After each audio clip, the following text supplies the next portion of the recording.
जय श्री राम भाइयों। मैं आपका सेवक सुशील कुमार। आज मैं जो समाज में एक कृति आई है कि आज लोगों के घर टूटने शुरू हो गए।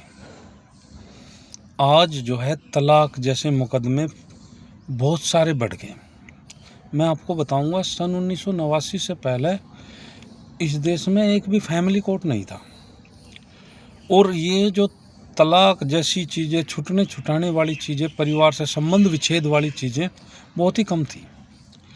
क्योंकि उस समय जब हमारे जो रिश्ते थे, हमारे देवतुल्य ब्राह्मण और हमारे नाई किया करते थे, और उनकी जो दिव्य दृष्टि थी ये देख लेती थी कि इस घर में बेटी का विवाह होगा तो इसमें निभाव हो जाएगा या नहीं होगा। वो इस चीज़ को देख लेते थे, घर के माहौल को देख कर, क्योंकि वो नाना जगह यही कार्य करते थे। उनको जो है इस चीज़ का ज्ञान था। अब जब से हमने अपनी दिव्य दृष्टि से रिश्ते ढूंढने शुरू किए तो दिक्कतें तब से आने लगी। आज देश में 89,000 फैमिली कोर्ट हैं।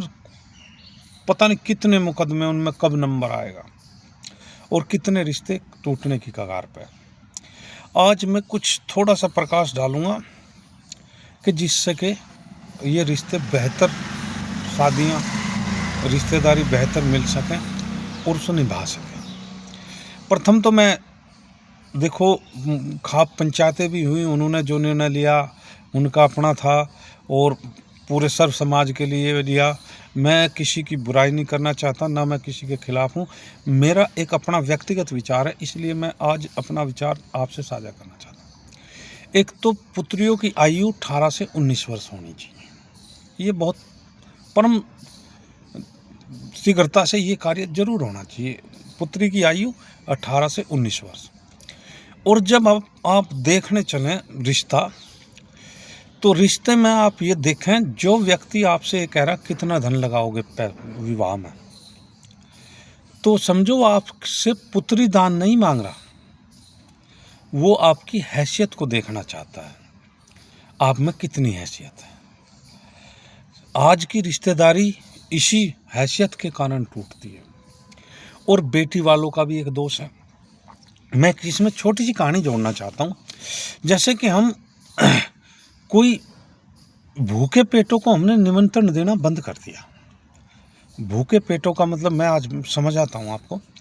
दरअसल जिस समाज में हम रहते हैं उस समाज का हमें पूर्णतम ज्ञान है, कौन छका हुआ है, कौन भूखा है। हम जो है केवल और केवल जिनके पेट भरे हों उन्हीं को निमंत्रण देना चाहते हैं। ठीक है जी, हमें भी पता है वो छका हुआ है, उसे भी पता है मैं छका हुआ हूँ। जब आप मान लो भोजन कर रहे हैं, भोजन काल में वो व्यक्ति आ गया जो जिसका पेट भरा हुआ, और उसने कहा भाई, आप कहोगे उसे आओ, अरे प्रभु आओ भोजन लो, थोड़ा सा तो ले लो, अरे एक चपाती तो ले लो, आप कहोगे, जाहिर सी बात है। तो उसमें वो बैठ भी जाएगा आपके सम्मान में, तो वो पूरी चपाती तो खाएगा नहीं क्योंकि ऑलरेडी छका हुआ है। तो उससे जो है आप देखोगे वो एक या दो टूक खाएगा, उनसे एक दो निवाला खाने के बाद आपको कहेगा यार तुम तो नमक तेज खाते हो बहुत, यार तुम तो मिर्च तेज खाते हो बहुत। क्यों कहेगा? क्योंकि वो छका हुआ है ऑलरेडी, उसका पेट भरा हुआ है। और रोटी और बेटी में यही अंतर है। बेटी वाले अच्छा रोजगार, अच्छा घर द्वार, अच्छा ऊंचा परिवार ये ढूंढते हैं। कभी भी कोई पिता जो है बेटी के बाप बन के कभी भी अपने से नीचे वालों के यहाँ विवाह नहीं करेगा, और यही दुर्भाग्य है हमारा। देखो ऐसा है, ये जोड़ी परमात्मा बनाते हैं, और जब से हमने इनमें अड़चन पैदा करनी शुरू कर दी तब से जो है यहाँ ये जोड़ियाँ टूटनी शुरू हो गई। अब मैं आपको बताऊं, बेटी का रोटी का सम्मान वही कर सकता है जो भूखा होगा। अब भूखा कौन होगा, इसकी भी बात है। देखो, जो व्यक्ति आपको ये कहेगा हम आपकी कन्या को दान में मांगते हैं, हमें कोई धन आदि नहीं चाहिए एक पैसे का, और आप जो है बेटी के बाप हैं और आप भी धन खर्च करना चाहते हैं, मेरी बात ध्यान से सुनना, तो आप ऐसा करें, उस जो धन को आप खर्च करना चाहते हैं विवाह के समय खर्च ना करें।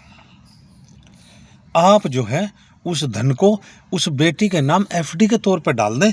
इसका ज्ञान बेटी को भी ना हो और उसके ससुराल वालों को भी ना हो। मैं जो कह रहा हूँ उसे ध्यान से सुनना।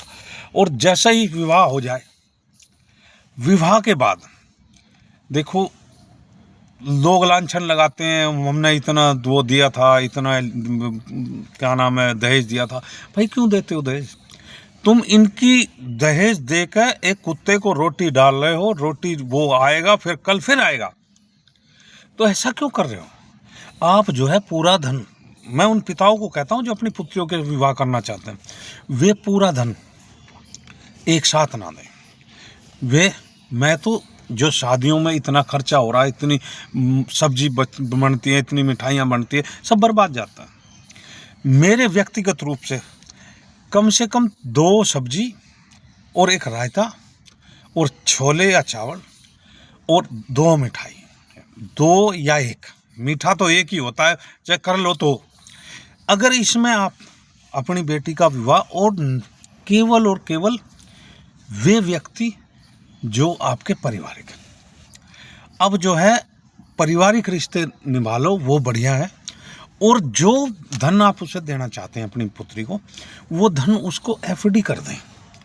और उस एफडी के कागज, ये मैं बता रहा हूँ पूरे परिवार के सामने, जैसे पूरे कुटुंब के सामने करें, लेकिन पुत्री को पता ना लगे। पूरे परिवार को बता दे भाई इतना पैसा हम अपनी बेटी को एफडी में दे रहे हैं, कल भविष्य में इसे कोई समस्या आई, कोई परेशानी आई, मान लिया कोई दिक्कत आई, कहीं कुछ इसे लेना पड़ गया, कहीं कुछ खरीदना पड़ गया, कहीं इसका समस्याओं का जो है होगा, तो बाद में वो एफडी उसके काम आएगी उस बेटी के।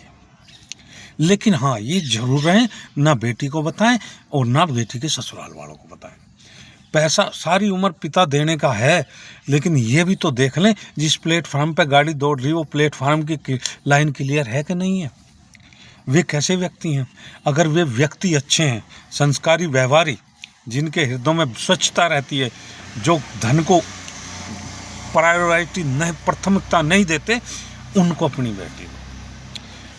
ऊंचे द्वार, ऊंचे रोजगार, ऊंचे परिवार। मैं आज एक छोटी सी रामचरितमानस की एक चौपाई सुनाऊंगा।